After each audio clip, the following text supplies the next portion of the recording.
નમસ્કાર વિદ્યાર્થી મિત્રો, હું શ્રેયસ વિદ્યાલયથી કિરણબેન. આજે આપણે ધોરણ 8 ગુજરાતી માધ્યમ વિષય સામાજિક વિજ્ઞાન વિષયાંક પ્રકરણ 7 આબોહવાકીય ફેરફારો ભાગ 2, જેમાં વિદ્યાર્થી મિત્રો આપણે આબોહવામાં થતા ફેરફારો અને તે વિશેના કારણો અને ઉપાયો વિશે વિસ્તૃત ચર્ચા કરીશું. ગ્લોબલ વોર્મિંગની અસર, તો કે જે તાપમાનમાં આબોહવામાં ફેરફાર થાય છે, તાપમાનમાં જે વધારો થયો છે, જે શેને પરિણામે થયો વધારો તે વિશે આપણે ચર્ચા કરી ગયા. હવે એની અસરો કયા પ્રકારની છે તો જે વિશે આપણે માહિતી મેળવીશું. વનસ્પતિની ઉત્પત્તિ, તેમની વૃદ્ધિનો સમય અને આયુષ્યમાં ફેરફાર આવી રહ્યા છે, કારણ કે જે વનસ્પતિના વિકાસ માટે ઘણા બધા એવા તત્વો જરૂરી હોય છે, પરંતુ આજે આપણે જોઈએ તો કે વાતાવરણ પ્રદૂષિત થવા લાગ્યું છે, બરાબર. જંગલોનો નાશ થવા લાગ્યો છે અને એને પરિણામે પ્રદૂષણની માત્રા વધી રહી છે અને જેને પરિણામે તાપમાનમાં વધારો થતો જાય છે. પક્ષીઓની અમુક જાતિઓ લુપ્ત થઈ રહી છે, દાખલા તરીકે ચકલી અને ગીધ. આપણે જાણીએ છીએ કે માનવીએ પોતાની પ્રવૃત્તિને પરિણામે જે જંગલો છે તેનો નાશ કરી રહ્યો છે, પરિણામે ઘણી બધી એવી વન્ય જાતિઓ છે જે આજે લુપ્ત થતી જાય છે, જેમાંથી એક છે ચકલી અને ગીધ. હિમાલયની 2000 હિમનદીઓ પીગળી ગઈ છે. તો આ શા માટે પીગળી ગઈ છે? કારણ કે તાપમાનમાં વધારો થયો છે. તાપમાનમાં શા માટે વધારો થયો છે? કારણ કે માનવીએ પોતાની મોશક માટે અનેક ચીજવસ્તુનો વપરાશ કરતો થયો છે, જેમ કે વાહનો, ટીવી, ફ્રીજ, બરાબર. આ બધી ચીજવસ્તુનો વપરાશ ખૂબ જ વધતો જાય છે. ઉદ્યોગો, કારખાના વગેરેનો જે ધુમાડો છે તે વાતાવરણમાં ભળે છે અને એને પરિણામે તેની અસર પર્યાવરણ પર થતી હોય છે, જેમ કે વનસ્પતિ, વન્યજીવો. ત્યાર પછી હિમાલયનો જે બરફ છે, ધ્રુવ પ્રદેશનો બરફ છે તે પીગળવા લાગ્યો છે, હિમનદીઓ છે તે પીગળી રહી છે અને એને પરિણામે જે સમુદ્રની સપાટી છે તે ઉપર આવતી જાય છે. જે તમે અહીં આકૃતિમાં જોઈ શકો છો કે હિમનદીનું તબક્કાવાર થયેલ પરિવર્તન, તો કે કઈ રીતે પરિવર્તન થાય છે. અહીં તમને સમયગાળો આપ્યો છે. જો 2001માં કયા પ્રકારે હિમનદી હતી, ત્યાર પછી 2003માં જે બરફ છે તે પીગળી ગયો થોડોક, બરાબર. ત્યાર પછી 2006માં આ પ્રકારે જે બરફ છે તે પીગળવા લાગ્યો છે. છેલ્લા 10 વર્ષમાં દુષ્કાળ, વાવાઝોડા, અતિવૃષ્ટિ અને પૂરની માત્રાઓ વધી રહી છે. શા માટે? કારણ કે જે તાપમાન છે તેમાં સતત વધારો થઈ રહ્યો છે, તેને પરિણામે તેની અસર ખેતી પર થઈ છે, બરાબર. એને પરિણામે દુષ્કાળ જેવી સ્થિતિ સર્જાઈ છે, વાવાઝોડા, અતિવૃષ્ટિ, પૂર વગેરે જેવી સમસ્યાઓ વધી રહી છે. જ્યાં વરસાદ વધુ પડતો હતો ત્યાં તેની માત્રા ઓછી થઈ ગઈ છે અને જ્યાં વરસાદ ઓછો પડતો હતો ત્યાં વરસાદની માત્રા વધી ગઈ છે. રાજસ્થાન અને દુબઈમાં ભારે વરસાદનો અનુભવ. જે રાજસ્થાન જેવો પ્રદેશ છે જ્યાં વરસાદ જોવા જ ન મળતો હતો, એવા પ્રદેશોમાં પણ વરસાદ ખૂબ જ વધુ પ્રમાણમાં પડતો જોવા મળ્યો. ચેરાપુંજીમાં અનાવૃષ્ટિ, તો આ પ્રકારની પરિસ્થિતિ સર્જાઈ હતી. ખેતીમાં કઠોળનું ઉત્પાદન ઓછું થઈ ગયું છે, તો કે જે કઠોળ વર્ગનું જો વાવેતર કરવામાં આવે તો તેને પરિણામે જમીનની ફળદ્રુપતા આપણે જાળવી શકીએ છીએ, પરંતુ આવા જે કઠોળ વર્ગના પાકો છે તેનું ઉત્પાદન ઘટવા લાગ્યું. શા માટે? કારણ કે લોકો રોકડિયા પાકોનું ઉત્પાદન કરવા લાગ્યા, એનાથી આવક પ્રાપ્ત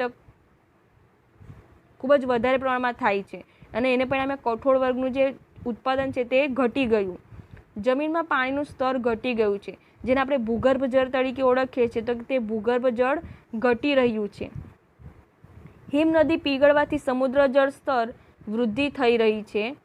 સમુદ્ર કાંઠાના ધોવાણનું સ્તર વધી રહ્યું છે.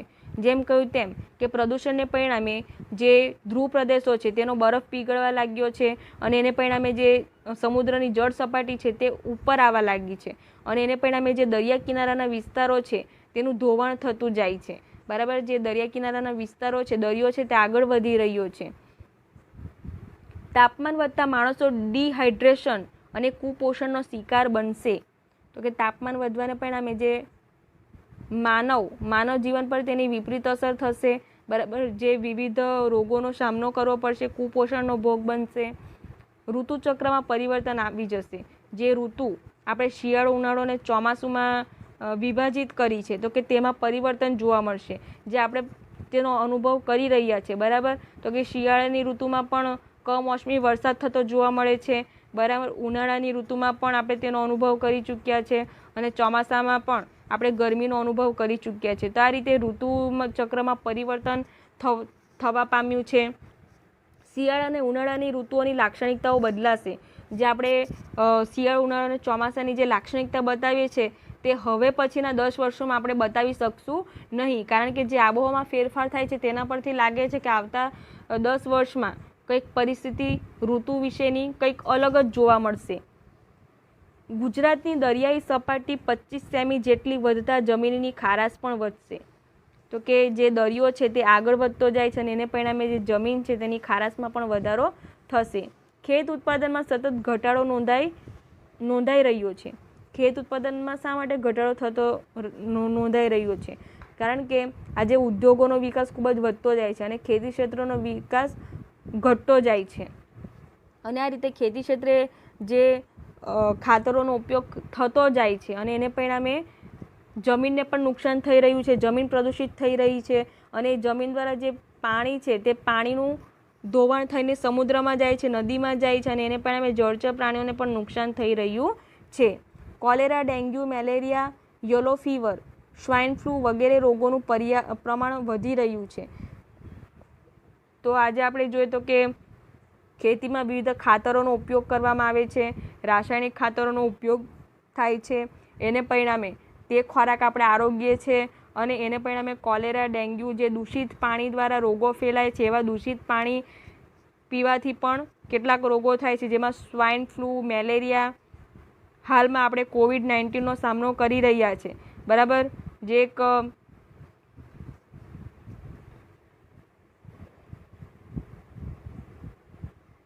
ગંભીર બાબત કહેવાય. માલદીવ, બાંગ્લાદેશ, ફિલિપાઇન્સ ટાપુઓ, વેસ્ટ ઇન્ડિઝ ટાપુઓ અને ઓસ્ટ્રેલિયા ખંડના કાંઠાના વિસ્તારો ડૂબમાં જશે. તો આ રીતે જે દરિયા કિનારાના વિસ્તારો છે તો કે તે પાણીમાં ગરકાવ થઈ જશે. ગ્રીન પીસ સંસ્થા મુજબ ઈસવીસન 2100માં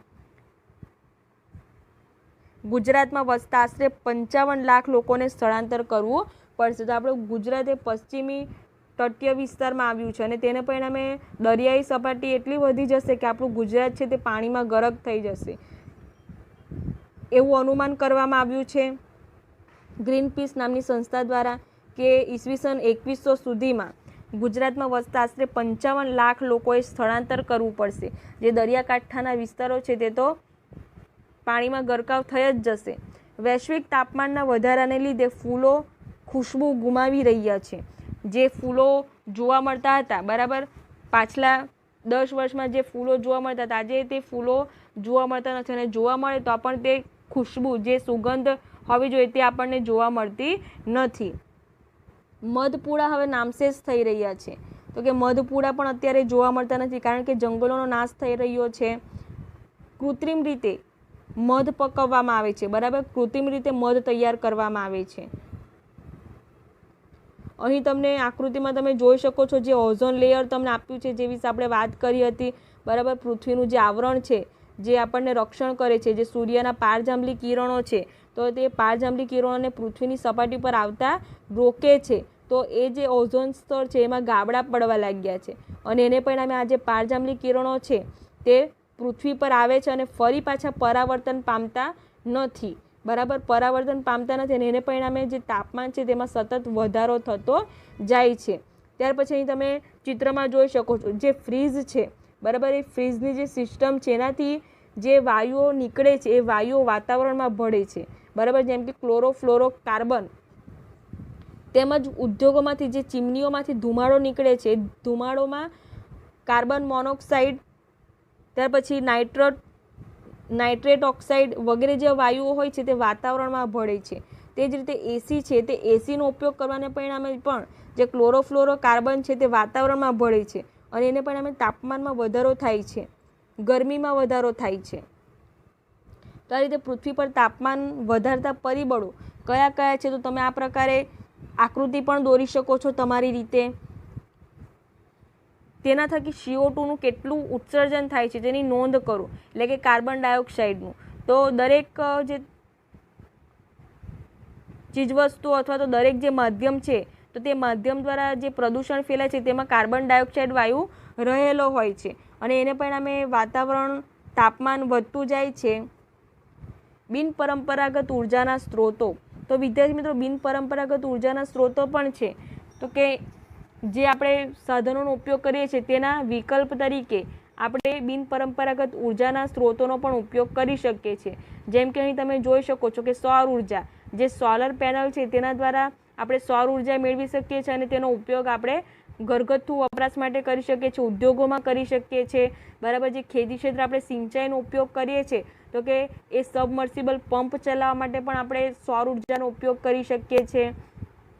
ત્યાર પછી પવન ઉર્જા, તો કે જ્યાં હવા સૌથી વધુ જોવા મળતી હોય છે ત્યાં આપણે પવનચક્કી ઊભી કરીને વિદ્યુત ઉર્જા ઉત્પન્ન કરી શકીએ છીએ પવનચક્કી દ્વારા. ત્યાર પછી બાયોગેસ, તો કે જે બિનજરૂરી કચરો હોય છે તેને આ રીતે બાયોગેસ દ્વારા આપણે વિદ્યુત મેળવી શકીએ છીએ, ઉર્જા મેળવી શકીએ છીએ.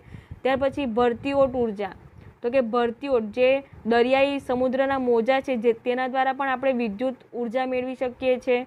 ભરતી ઓટ ઉર્જા, જે નદી છે, જે નદી પર બંધ બાંધીને આપણે તેના દ્વારા પણ ઉર્જા મેળવી શકીએ છીએ. તો આ રીતે બિનપરંપરાગત ઉર્જાના સ્ત્રોતોનો વ્યાપક પ્રમાણમાં ઉપયોગ કરવો જોઈએ કે જેથી આપણે પ્રદૂષણ ઘટાડી શકીએ છીએ. ગ્લોબલ વોર્મિંગથી બચવાના ઉપાયો, તો વિદ્યાર્થી મિત્રો ગ્લોબલ વોર્મિંગથી આપણે કઈ રીતે બચી શકીએ, તો એ માટેના કેટલાક ઉપાયો છે અને આ ઉપાયોનું આપણે પણ પાલન કરવાનું છે કે જેથી જે તાપમાનમાં ગરમીમાં સતત વધારો થતો રહ્યો છે તો તે ઓછો થઈ શકે. પ્રથમ ઉપાય છે CO2નું ઉત્સર્જન કરનારા સ્ત્રોતોનો ઉપયોગ ઘટાડવો જોઈએ, જેમ કે એસી, રેફ્રિજરેટર. બરાબર, તો એવી જે ચીજવસ્તુઓ છે તો કે તેનો ઉપયોગ ઘટાડવો જોઈએ. ત્યારબાદ વાહનો છે તે પણ એવા વિકસાવવા જોઈએ કે જેનાથી વાતાવરણ ઓછું પ્રદૂષિત થાય. એના બદલે આપણે અન્ય કેટલાક એવા વાહનો છે જેનો આપણે ઉપયોગ કરી શકીએ છીએ. જે જાહેર વાહનો છે તેનો વધારે પ્રમાણમાં ઉપયોગ કરવો જોઈએ. ત્યાર પછી વૃક્ષારોપણ કરવું, વૃક્ષોનું જતન કરવું, જંગલો કપાવવા ન જોઈએ. વનીકરણથી કાર્બન ઓછો થાય છે તો કે વૃક્ષારોપણ કરવું જોઈએ. બરાબર, જ્યારે આપણો જન્મદિવસ હોય છે ત્યારે પાર્ટી કરવાને બદલે, બર્થડે પાર્ટી સેલિબ્રેટ કરવાને બદલે જો એક વૃક્ષોનું વાવેતર કરવામાં આવે તો આપણે કાર્બન ડાયોક્સાઇડનું પ્રમાણ ઓછું કરી શકીએ છીએ. કારણ કે વૃક્ષ એ શ્વાસોશ્વાસની ક્રિયા દ્વારા જે કાર્બન ડાયોક્સાઇડ વાયુ છે તે લે છે અને ઓક્સિજન વાયુ છોડે છે, જે આપણા સ્વાસ્થ્ય માટે સારી બાબત છે. તો આ રીતે જંગલોને કાપવા ન જોઈએ પરંતુ વૃક્ષોનું વાવેતર કરવું જોઈએ, વૃક્ષારોપણ કરવું જોઈએ. જો કોઈ ઉદ્યોગો પોતાના વિકાસ માટે આ પ્રકારે જંગલોનો નાશ કરે તો તેમને ફરજ પાડવી જોઈએ, એ પ્રકારના પગલાં લેવા જોઈએ. ત્યાર પછી પોલિથીન બેગનો ઉપયોગ ટાળવો જોઈએ. જે તમે પ્લાસ્ટિકની થેલીનો ઉપયોગ કરો છો એને પરિણામે જમીન પ્રદૂષિત થાય છે. બરાબર, આ જે પોલિથીન બેગ હોય છે તો તેનું વિઘટન થતું નથી, પરિણામે જે જમીન છે તેની ફળદ્રુપતા ઘટે છે. એટલે કે પોલિથીન બેગનો ઉપયોગ ટાળવો જોઈએ. એટલે કે તમે જ્યારે પણ શાકભાજી કે કોઈ પણ ચીજવસ્તુ લેવા જાઓ તો તમારે કાપડની બેગ લઈને જવાનું. બરાબર, ખાતર અને જંતુનાશક દવાઓનો વિવેકપૂર્ણ ઉપયોગ કરવો જોઈએ. ખાતર અને જંતુનાશક દવાઓ છે તેનો બેફામ ઉપયોગ ન કરવો જોઈએ પરંતુ જરૂરિયાતપૂર્વક જ ઉપયોગ કરવો જોઈએ. પરંતુ આજે ખેતી ક્ષેત્રે રાસાયણિક ખાતર, જંતુનાશક દવાઓનો વ્યાપક પ્રમાણમાં ઉપયોગ થાય છે. વધુને વધુ આવક મેળવવાની લાલચમાં આ પ્રકારે રાસાયણિક ખાતર અને જંતુનાશક દવાનો એટલો બધો ઉપયોગ થાય છે કે જેને પરિણામે જમીન પ્રદૂષિત થાય છે. અને જો સિંચાઈ દ્વારા પાણીનો વપરાશ થાય તો તે પાણી ફરી પાછું ક્યાં જાય છે? નદીમાં જાય છે અને એને પરિણામે જે જળચર પ્રાણીઓ છે તેને પણ નુકસાન થાય છે. સમુદ્રમાં લોહ કણોનો છંટકાવ કરવો જેથી પ્લેન્કટન નામના તરલ જીવોનો વિકાસ થાય અને તે પ્રકાશ સંશ્લેષણની ક્રિયા માટે કાર્બન ડાયોક્સાઇડનો ઉપયોગ કરતા હોવાથી ગ્લોબલ વોર્મિંગથી બચી શકાય છે. ત્યાર પછી સજીવ ખેતી અપનાવવી, એટલે કે લીલો પડવાશ અને છાણિયું ખાતર વાપરવું. તો કે સજીવ ખેતી અપનાવવી જોઈએ, એટલે કે રાસાયણિક ખાતર, જંતુનાશક દવાનો ઉપયોગ ન કરવો પરંતુ તેને જગ્યાએ લીલો પડવાશ અથવા તો છાણિયા ખાતરનો ઉપયોગ કરવો જોઈએ. લીલો પડવાશ એટલે કે જે વનસ્પતિના જે પાંદડાઓ હોય છે, બરાબર, અથવા તો જે લીલો કચરો હોય છે તો તેનો આપણે ખાતર તરીકે ઉપયોગ કરવો જોઈએ. અને છાણિયા ખાતરનો એટલે કે જે પશુઓ હોય છે તો કે પશુઓનું જે છાણ હોય છે તેનો ઉપયોગ આપણે ખેતીમાં કરવો જોઈએ. પશુઓના ખોરાકમાં બાયોટિક ભેળવવા જેથી પશુઓના જઠરમાં મિથેન પેદા કરતા બેક્ટેરિયા અંકુશમાં રહે. તો આ રીતે જે આપણા ખોરાક ખાવાથી જે મિથેન વાયુ ઉત્પન્ન થાય છે તો તે ઉત્પન્ન ન થાય એટલા માટે બાયોટિક ભેળવવું જોઈએ. બરાબર, એમના ખોરાકમાં ઘર ઉપયોગી સાધનોનો વિવેકપૂર્વક ઉપયોગ કરવો જોઈએ. જે ઘર વપરાશ માટે આપણે સાધનોનો ઉપયોગ કરીએ છીએ તેનો બેફામ ઉપયોગ કરવો જોઈએ નહીં. એનો કરકસરપૂર્વક ઉપયોગ કરવો જોઈએ, વિવેકપૂર્વક ઉપયોગ કરવો જોઈએ. બરાબર. આવતા જતાં જો કોઈ લાઇટ પંખા ચાલુ હોય તો તેને આપણે બંધ કરવા જોઈએ. બરાબર. રેફ્રિજરેટર અથવા તો એસી છે તે વગર કામના આપણે ચાલુ રાખવા જોઈએ નહીં. જો આપણે વધુ પડતો તેનો ઉપયોગ કરીશું તો તાપમાનમાં વધારો થશે. બરાબર. પરિવહનના સાધનોનો વિવેકપૂર્વક ઉપયોગ કરવો જોઈએ. જેમ કે આપણે વાહનોનો પણ બિનજરૂરી આપણે ઉપયોગ કરવો જોઈએ નહીં.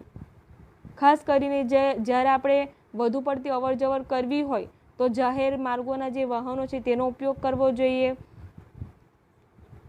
અથવા તો બેટરીથી ચાલતા વાહનોનો ઉપયોગ કરવો જોઈએ. વસ્તી વૃદ્ધિ અટકાવવી, તો કે વસ્તી વૃદ્ધિ અટકાવવી જોઈએ. વસ્તીમાં જે સતત વધારો થઈ રહ્યો છે તે અટકાવવો જોઈએ. એ માટે સરકાર પ્રયત્નશીલ બની રહી છે. તો આ રીતે ગ્લોબલ વોર્મિંગથી બચવાના ઉપાયો તમને પરીક્ષામાં પૂછાય છે. ત્યાર પછી વીજળીની બચત માટે હવા ઉજાસ કુદરતી રીતે ઉપલબ્ધ બને તેવી વ્યવસ્થા કરવી જોઈએ. આપણા મકાનનું બાંધકામ એ રીતે કરવું જોઈએ કે જેથી વીજળીને બચાવી શકાય. બરાબર. દિવસ દરમિયાન પણ આપણે લાઇટ નો બચત કરી શકાય. એ માટે હવા ઉજાસ રહે તો એ પ્રકારે આપણા મકાનની રચના હોવી જોઈએ. ત્યાર પછી ઇકો ફ્રેન્ડલી કાગળનો વપરાશ વધારવો જોઈએ. ઘરની આજુબાજુ છોડ અને વૃક્ષોનો ઉછેર કરવો જોઈએ. દરેકને ઘરની આજુબાજુ લીલી વનસ્પતિ, લીલા છોડ ખૂબ જ પસંદ હોય છે. તો આપણા ઘરની આજુબાજુ આવા છોડ કે વૃક્ષોનો ઉછેર કરવો જોઈએ. કુદરતી સંપત્તિનો વિવેકપૂર્ણ ઉપયોગ કરવો જોઈએ. તો કે આ રીતે જે કુદરતી સંપત્તિ આપણને પ્રાપ્ત થઈ છે તો એનો વિવેકપૂર્વક ઉપયોગ કરવો જોઈએ. બરાબર. એને નુકસાન પહોંચાડવું જોઈએ નહીં. પેટ્રોલિયમ પેદાશોનો વિવેકપૂર્વક ઉપયોગ કરવો જોઈએ. તો કે જે મર્યાદિત પ્રમાણમાં આપણને પ્રાપ્ત થઈ છે એવા સંસાધનોનો પણ આપણે વિવેકપૂર્વક ઉપયોગ કરવો જોઈએ. પાણીનો કરકસરભર્યો ઉપયોગ કરવો જોઈએ. પાણીનો પણ આપણે વિવેકપૂર્વક ઉપયોગ કરવો જોઈએ, કરકસરપૂર્વક ઉપયોગ કરવો જોઈએ. વરસાદી પાણીનો સંગ્રહ કરવો, તો કે આપણે વરસાદી પાણીનો સંગ્રહ કરી શકીએ છીએ. જે પાણીનો ટાંકો હોય છે તે તૈયાર કરીને તેના દ્વારા આપણે જ્યારે પાણીની જરૂરિયાત હોય છે ત્યારે તેનો ઉપયોગ કરી શકીએ. સીએનજીનો વપરાશ વધારવો જોઈએ. તો અત્યારે સીએનજી વાહનોની સંખ્યા વધી રહી છે. આપણે સીએનજી ધરાવતા વાહનોનો ઉપયોગ કરવો જોઈએ જેથી જે પર્યાવરણમાં પ્રદૂષિત હવા ભળે છે તે અટકાવી શકાય. તો આ રીતે સીએનજી વાળા વાહનોનો ઉપયોગ કરવો જોઈએ. તો આ રીતે ગ્લોબલ વોર્મિંગની સમસ્યા હળવી કરી શકાય છે. તાપમાનમાં થતી વૃદ્ધિની અસરથી બચવા આપણા રહેઠાણ કેવા હોવા જોઈએ, જે તમારે વિચાર કરવાનો છે કે જો આપણે તાપમાનમાં વધારો થતો અટકાવવો હોય અથવા તો તાપમાનની થતી વૃદ્ધિની અસરથી આપણે ગરમીથી અથવા તો વરસાદથી બચવા માટે આપણું રહેઠાણ કેવા પ્રકારનું હોવું જોઈએ તે તમારે વિચાર કરવાનો છે કે કેવા પ્રકારનું હોવું જોઈએ.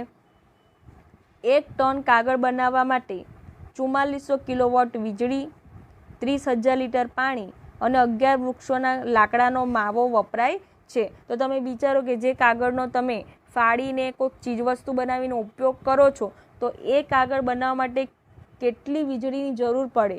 બરાબર. કેટલું પાણીની જરૂર પડે અને લાકડાનો માવો એટલે કે કેટલા બધા વૃક્ષો કાપવા પડે ત્યારે એ કાગળ તૈયાર થાય છે. તો આપણે એ કાગળની બચત પણ કરવી જોઈએ કે જેનાથી આપણે વૃક્ષો જાળવી શકીએ. બરાબર. અને એ દ્વારા પર્યાવરણને પ્રદૂષિત થતું અટકાવી શકીએ. પર્યાવરણને બચાવવા વૈશ્વિક નીતિ. વિદ્યાર્થી મિત્રો, જે વાતાવરણમાં ફેરફાર થાય છે તેની અસર પર્યાવરણ પર થઈ રહી છે. તો કે એ માટે કયા પ્રકારની વૈશ્વિક નીતિ, વિશ્વના દેશોએ કયા પ્રકારની નીતિ અપનાવી છે તે વિશે આપણે માહિતી મેળવીશું. માનવ પોતાની પ્રવૃત્તિઓથી પર્યાવરણનો વિનાશ કરી રહ્યો છે. જે માનવી પોતાની જે પ્રવૃત્તિ કરી રહ્યો છે એને પરિણામે પર્યાવરણ પર અસર થઈ રહી છે. કઈ રીતે તે આપણે જોઈ ગયા. એવું વિશ્વને સમજાતા ઈસવીસન 1972માં સ્વીડનના પાટનગર સ્ટોકહોમ ખાતે પર્યાવરણ બચાવવા માટે એક બેઠક મળી. ક્યાં? સ્વીડનના સ્ટોકહોમ ખાતે 1972માં. ત્યારબાદ બ્રાઝિલના રિયો ડી જાનેરો ખાતે પૃથ્વી સંમેલન મળ્યું. તો વિદ્યાર્થી મિત્રો, આ ખાસ યાદ રાખવાનું છે તમારે. બરાબર. તમને પરીક્ષામાં ગમે ત્યારે પૂછાઈ શકે. સ્વીડનના સ્ટોકહોમ ખાતે પર્યાવરણ બચાવવા માટે બેઠક મળી હતી. બ્રાઝિલના રિયો ડી જાનેરો ખાતે પૃથ્વી સંમેલન મળ્યું. ગ્લોબલ વોર્મિંગ સંદર્ભે વિશ્વ સ્તરે ડિસેમ્બર 2009માં ડેનમાર્કની રાજધાની કોપનહેગનમાં એવું નક્કી કરવામાં આવ્યું હતું કે વિકસિત રાષ્ટ્રો કાર્બન કટ ગ્રીનહાઉસને અસર કરતા વાયુ ઉત્સર્જન ઘટાડવાની નીતિ સ્વીકારતા નથી અને વિકાસશીલ રાષ્ટ્રો ગ્રીનહાઉસને અસર કરતા વાયુ ઉત્સર્જન ઘટાડવા માટે દબાણ કરી રહ્યા છે. વિકાસશીલ દેશોના વિકાસ માટે $100 અબજ સહાય આપવી એવું નક્કી કરવામાં આવ્યું હતું અને આ બેઠકમાં 45 દેશોના 59 જેટલા સંશોધન પેપર્સ દ્વારા વિશ્વના નેતાઓને બદલાતી આબોહવા માટે ગંભીરપણે વિચાર કરવામાં આવ્યા. તો આ રીતે વિકસિત રાષ્ટ્ર અને વિકાસશીલ રાષ્ટ્ર હતા તેમને ગ્રીન હાઉસ ઇફેક્ટ વિશે સમજૂતી અને ત્યાર પછી તેના માટે ઘટાડવાની નીતિ અપનાવવા માટે સહાય આપવામાં આવી અને એ રીતે ગંભીરતાપૂર્વક વિચારણા કરવામાં આવી અને વિશ્વમાં સરેરાશ નાગરિક 4.5 મેટ્રિક ટન કાર્બન વાયુ છોડે છે. ભારતનો નાગરિક વાર્ષિક સરેરાશ 1.2 મેટ્રિક ટન કાર્બન છોડે છે. અન્ય વિકાસશીલ દેશો તો ઘણો ઓછો કાર્બન વાયુ છોડે છે. તેમના વિકાસ માટે મોટા પાયા પર છૂટ આપવી જોઈએ. અમેરિકા જેવા દેશ પર નિયંત્રણ લાદવું જોઈશે કારણ કે તેમનો પ્રત્યેક નાગરિક 20.6 મેટ્રિક ટન કાર્બન વાયુ ઉત્સર્જન કરે છે. તો આ રીતે વિકસિત અને વિકાસશીલ દેશો, જે વિકસિત દેશો છે ત્યાં જે નાગરિક છે, જેમાં પણ ખાસ કરીને અમેરિકા જેવા દેશો જ્યાં પ્રત્યેક નાગરિક 20.6 મેટ્રિક ટન જેટલો કાર્બન વાયુ ઉત્સર્જન કરે છે. તો આ રીતે જે તાપમાનમાં વધારો થાય છે તેની ગંભીરતા આપણે સમજવી પડશે અને એ રીતે જે આપણે ઘર વપરાશ માટે પણ જે સાધનોનો ઉપયોગ કરીએ છીએ તેનો વિવેકપૂર્વક ઉપયોગ કરવો જોઈએ. જે આપણા દૈનિક વપરાશ માટે જે ચીજ વસ્તુ કે વાહનોનો આપણે ઉપયોગ કરીએ છીએ તો તેનો આપણે વિવેકપૂર્વક ઉપયોગ કરવો જોઈએ જેથી આપણે પર્યાવરણનું જતન કરી શકીએ, જે વધતું તાપમાન છે તેને અટકાવી શકીએ. તો સ્વાધ્યાયમાં અહીં બધા જ પ્રશ્નો ઇમ્પોર્ટન્ટ છે. પ્રશ્ન 1માં તમારે તમારી નોટબુકમાં કરવાના છે. પ્રશ્ન 1માં આબોહવા એટલે શું, ગ્રીનહાઉસ ઇફેક્ટ એટલે શું, ગ્લોબલ વોર્મિંગ એટલે શું, ગ્લોબલ વોર્મિંગથી વિશ્વમાં કેવી વિનાશક અસરો થવાની સંભાવના છે તે વિશે તમારે સમજૂતી આપવાની છે. ત્યાર પછી રોજિંદા જીવનમાં કયા કયા ઉપકરણો વાપરો છો જેના થકી વૈશ્વિક તાપમાનમાં વધારો થાય છે, જેની યાદી તૈયાર કરો. તો એવા ઘણા બધા આપણે જોઈ ગયા ઉદાહરણો, એ છતાં તમે તમારી રીતે પણ વિચારીને લખી શકો કેવા કયા ઉપકરણો છે કે જેના દ્વારા તાપમાનમાં વધારો થાય છે. પર્યાવરણ બચાવ વૈશ્વિક નીતિ અંગે છેલ્લે કયા દેશમાં બેઠક કરવામાં આવી હતી? બરાબર, સ્વીડનના સ્ટોકહોમમાં. ત્યાર પછી ખાલી જગ્યા આપી છે, એ ખાલી જગ્યા પણ તમારે તમારી નોટબુકમાં લખવાની છે. ટૂંક નોંધો આપવામાં આવી છે એ તમારે તમારી નોટબુકમાં લખવાની છે. થેન્ક યુ વિદ્યાર્થી મિત્રો.